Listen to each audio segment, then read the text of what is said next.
Since the Republicans took control of the House of Representatives, they've been pushing investigations into what the Bidens have been up to. What Elon Musk uncovered is a secret that is believed to be big enough to put him and even the Obamas in jail. Despite what you might hear on the news, these investigations are bringing up some serious stuff about the Bidens' business dealings and what the government has been doing. And now, with Elon Musk acquiring X, there are new places for people to talk all about it. As these investigations keep going, it's making it harder for President Biden to control the story. People are starting to wonder if he'll even get a second term, and there are worries about whether this stuff could be bad for national security or mess with how our democracy works. One person, Gal Luft, seems to know a lot about Biden's ties to other countries, and they're getting a lot of attention because of it. Gal Luft's journey from bringing forward evidence to facing charges as a foreign agent highlights how complicated politics can be nowadays. He decided to speak up because he felt it was his duty, and he was worried about what could happen if those in power weren't held accountable. But now he's caught up in a mess of legal fights and everyone's watching. The timing of the charges against him, especially with his involvement in investigations into Hunter Biden and others, makes you wonder about why these legal actions are happening now. All of this mess mixed with accusations of corruption and foreign influence shows why it's so important for our government to be transparent and accountable. As the story unfolds, finding out the truth becomes the most important thing, no matter what side you're on. Gal Luft's determination to stand up for democracy despite the tough times shows just how strong Americans can be when it comes to seeking justice. Despite facing accusations and legal battles, Luft remains steadfast, motivated by his duty to his country and its people. His commitment to clarifying the truth emphasizes the importance of confronting difficult realities and holding those in power accountable. As the nation grapples with these revelations, the pursuit of truth and justice continues to shape the trajectory of American politics for future generations. However, the situation takes a troubling turn when the Biden family not only denies these allegations, but also accuses others of spreading Russian disinformation, a tactic that many find deeply troubling and unacceptable, prompting them to speak out. Among the first to come forward with damning revelations about the Bidens' alleged corruption was G. But he wasn't alone in shedding light on these matters. Let us introduce Tony Bobulinski, a prominent businessman who engaged in business dealings with the Biden family. Tony collaborated with Hunter Biden to establish a company called Sinohawk Holdings, partnering with the Chinese energy conglomerate CEFC. Tony's decision to speak out was spurred by Joe Biden's repeated claims that he never discussed business matters with his son, Hunter. Tony vehemently contradicted these assertions, pointing to his direct involvement in the dealings and his presence at a crucial 2017 meeting with CEFC. Despite the Bidens' denial of such a meeting and their efforts to portray Tony as a peddler of Russian propaganda, Tony stood firm. In an interview with Tucker Carlson, Tony, a decorated former naval officer with the highest security clearance, emphasized his unwavering dedication to his country, spanning over 5 decades. He found the accusations of treason and ties to Russia deeply offensive, given his lifelong commitment to serving the United States. Tony was determined to clear his name, and soon after a trove of text messages emerged supporting his version of events. Among these messages was evidence of a meeting between Joe Biden and Tony, which occurred months after Biden's vice presidency ended. An IRS whistleblower, Gary Shapley, identified the big guy referenced in these texts as Joe Biden himself. Despite these revelations, investigations into these matters were inexplicably stalled. Even an iCloud search warrant uncovered a WhatsApp message from Hunter Biden to a Chinese businessman, suggesting Joe Biden's involvement in business dealings. The facts are clear. Hunter Biden received significant sums of money from CEFC, including a $5 million payment, along with an additional $1 million as a legal consultation fee.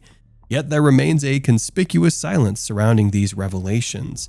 It appears that influence peddling may be at play, with funds mysteriously flowing into the Biden family's accounts from foreign entities. What's truly troubling is the apparent commingling of funds and references to Joe Biden himself, despite his consistent denials of involvement in his son's affairs. Witness testimonies and corroborating evidence paint a different picture. Joe Biden's statements claiming ignorance of these dealings are now directly contradicted by witnesses. Furthermore, numerous bank statements reveal financial transactions involving the Biden family and foreign entities. The Biden's connections stretch beyond China. Hunter's involvement in Ukraine raises additional questions. His roles on the board of Ukrainian gas company and BHR Partners, a Chinese-backed investment fund, raise suspicions. It's puzzling why foreign entities would channel such substantial amounts of money to Hunter Biden, especially considering U.S. laws mandating disclosure of activities involving foreign nationals. Despite mounting evidence suggesting otherwise, the Bidens continue to assert their innocence. However, the facts paint a completely different picture. The Bidens' actions, whether intentional or not, bear the hallmarks of foreign agents, yet they have failed to provide any satisfactory explanations. As the investigations continue, it's imperative that we demand transparency and accountability from our elected officials, regardless of their political affiliations. Back in 2018, reports surfaced indicating that Hunter Biden was seeking a staggering $2 million annual fee to assist in the recovery of Libyan assets frozen by the Obama administration. This raises serious concerns and begs the question, why does Hunter seemingly operate with impunity in such capacities reminiscent of a foreign agent, yet faces little to no scrutiny? If investigations were to uncover evidence suggesting that Hunter Biden has indeed been operating as an unregistered foreign agent, if it implicates the president in any way, it could potentially unravel one of the most explosive political scandals in recent memory. Currently, our focus is squarely on ensuring Israel's defense against a relentless series of reprehensible attacks. John Kirby's impassioned statement underscores the seriousness of the situation, highlighting the critical need to protect the Israeli people from waves of unspeakable violence. His characterization of aggressors who flout the international norms reveals a harsh reality, where adversaries exploit any opportunity to advance their own agendas. Kirby's mention of closely monitoring the situation alongside Israeli counterparts indicates a united effort to navigate the complex dynamics at play. But that's not all. Kirby's words demonstrate a clear understanding of the consequences of inaction in the face of aggression. When aggressors are not held accountable, chaos, death, and destruction inevitably follow, posing escalating threats to America and the global community. The decisions we make or fail to make today will echo for generations to come. President Biden's recent op-ed in the Washington Post emphasizes the significance of this moment in history, where the choices we make today will shape the course of our future. As Kirby eloquently reaffirms, the United States stands firmly with the Israeli people in their struggle for self-defense against sworn adversaries. His impassioned declaration serves as a powerful reminder of the high stakes involved and the collective commitment to preserving peace and stability amidst challenges. President Biden's recent op-ed further underscores the shared recognition of the pivotal moment we find ourselves in. John Kirby's steadfast support for Israel highlights America's role as a dependable ally, deeply aware of the gravity surrounding potential actions or inactions. This narrative emphasizes the lasting impact of decisions, framing the conflict as a central factor in shaping the future global landscape. Kirby is urging everyone to stop the fighting. He says that bringing an end to the fighting for a while might help get aid to people, like getting kids back to their families. But he also says it could give the bad guys time to get ready to fight again. So it's a tough choice between helping people and making sure the bad guys don't get stronger. He doesn't talk about what Israel's military plans are, but he says it's important to try not to hurt innocent people. Nobody wants to see more innocent people getting hurt, no matter who they are. Kirby wants everyone to be careful and try to stop people from getting hurt, even in a tough situation like this one. He also says they're working hard to get back people who have been taken hostage, even kids and Americans. They're trying to make progress even though they don't have all the details yet. But knowing that they're trying to help might make people feel a bit better. President Biden and his team have been trying to navigate the complexities of the situation, balancing strategic considerations with humanitarian imperatives. Kirby's messages show he understands a lot about how diplomacy and military matters work, giving us a peek into how tough it is to make decisions about important things like this. Their commitment to solving this problem shows they really want to help, even though it's not easy. They're trying to stay positive, even though it's tough dealing with a group like this. We also need to remember that innocent people on the Palestinian side are in danger because the group hides in places like hospitals and schools, using regular people as shields. Most Palestinians want peace and safety, but this group's actions are making things harder for everyone. This is important to note because it shows how different the United States and Israel are from this group. They care about following the rules and protecting people's lives. Kirby pointed out how the group uses innocent people as shields, which shows a big difference between the United States, Israel, and this group. This is meant to show Palestinians that they're also victims in this conflict. It's about showing that the United States and Israel care about following the rules and protecting people's lives, while this group does not. By highlighting this, Kirby is trying to get more people to support taking action against the group. It's not just about military stuff, it's about doing what's right. But it will also show how tricky it is to deal with this kind of situation, where there are big moral questions involved. Despite President Biden's significant focus on the conflict in recent months, his responsibilities extend far beyond this issue. Kirby sheds light on the president's extensive engagements with a range of issues, including economic matters and global security. This portrayal underscores the complexity of leadership, showcasing Biden's multifaceted approach to governance and his adept management of diverse challenges in the international arena. Kirby acknowledges that there's still a lot of work to do. He talks about how they're trying to give more help to people who need it, follow the rules of international law, and push for breaks in fighting to protect civilians. This shows that the US is trying to be responsible and deal with the tricky situation in a diplomatic way. When asked about Iran's support for terrorist groups, Kirby makes it clear that the US has been aware of this for a while. He points out that the US has already put sanctions on groups connected to Iran, like Hezbollah. This shows that the US is serious about stopping Iran from supporting terrorism and is taking strong action to deal with security problems in the region. John Kirby aims to show the government's strong commitment to reducing Iran's influence, shaping a story of watchful and clear action. He talks about the different ways they're dealing with the complicated situation, reflecting on how effective their approach has been in helping Israel against serious threats. He really believes that what we're doing is working, giving Israel more help and advice on military issues. This teamwork shows how strong the friendship between the US and Israel is, and how serious they are about acting responsibly in this difficult situation. When talking about Israel's military plans, Kirby talks about how important it is to keep civilians safe during operations, especially in areas where lots of people live. He says they're trying to make sure people can get to safe places and that fighting stops sometimes to let people get away from danger. Kirby's careful approach shows he knows it's not easy to balance what needs to be done militarily with making sure innocent people don't get hurt. He also mentions how they're working hard to get hostages released, adding to the urgency of the situation.